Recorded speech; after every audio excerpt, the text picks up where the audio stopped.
Halos 5 araw na lamang bago ang ikatlong State of the Nation address ni Pangulong Ferdinand Marcos Jr. Lumabas sa isang survey report ng Pulse Asia na bumaba ang approval at trust ratings ng Pangulo sa tala nitong buwan ng Hunyo.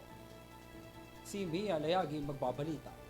Bumaba ang approval at trust ratings ni Pangulong Ferdinand Bongbong Marcos Jr. sa nakalipas na 3 buwan batay sa pinakabagong report ng Pulse Asia.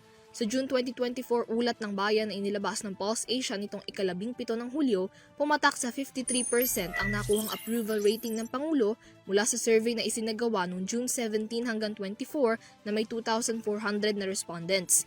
2% itong mas mababa kung ikukumpara sa approval score ni PBBM noong Marso na may 55% na ibinabatay sa kaalaman ng mga kalahok sa survey patungkol sa naging pagganap o performance ni Marcos bilang Pangulo ng bansa.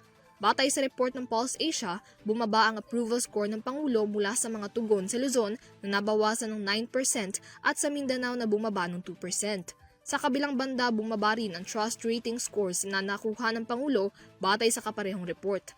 52% ang nakuhang trust ratings ng Pangulo ngayong buwan, 5% na mas mababa mula sa 57% na score noong Marso.